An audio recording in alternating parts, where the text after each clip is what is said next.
Okay, so ngayon guys, para maibalik natin sa dati nating location, yung ating location dito sa Mobile Legends guys. Okay.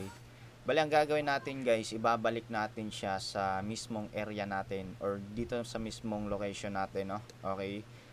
So ganito lang guys, exit muna natin yung Mobile Legends natin. Okay, so ngayon guys, gagamit tayo ng application dito, itong Fake GPS, okay, para maibalik natin guys yung location settings natin sa Mobile Legends, okay. So, open muna natin yung developer option natin, set natin yung MAC location niya. Okay, punta tayo ng settings. Tapos, scroll down natin guys sa developer option. Tapos, hanapin nyo dito ngayon yung MAC location or select MAC location. Okay. I-search nyo na lang dito guys pag hindi nyo siya mahanap kagad, no. Okay. MAC location. Okay, so ito. Select MAC location app. Okay, so ito. Then, isi-set natin yung MAC location app natin sa Fake GPS. Yan.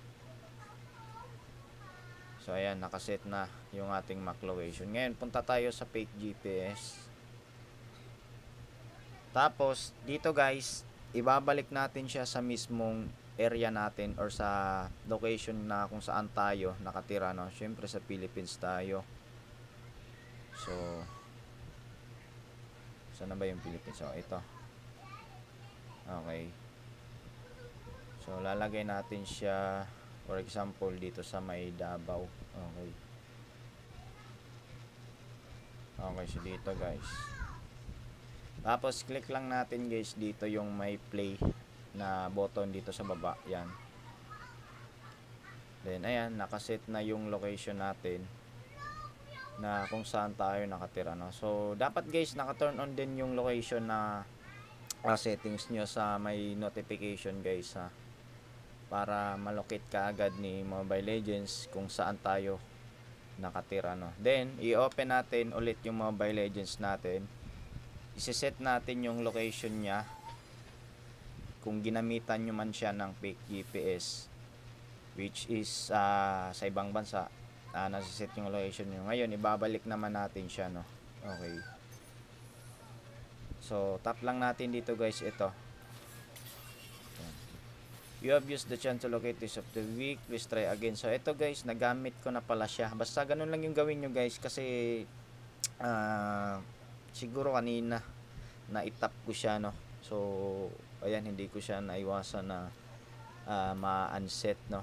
Kasi, kapag ka dapat pinrest natin to, dapat maglo-load na dito yung kanyang parang radar, no. So, ganun lang naman guys, kadali, no, kung paano nyo ibalik yung dating location nyo.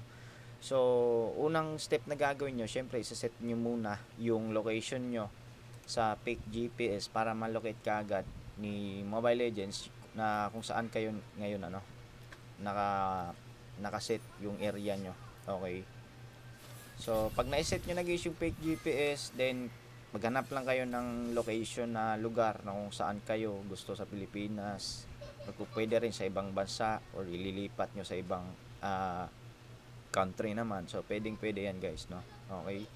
So, ganun lang guys. At sana nakatulong sa ito yung video na to.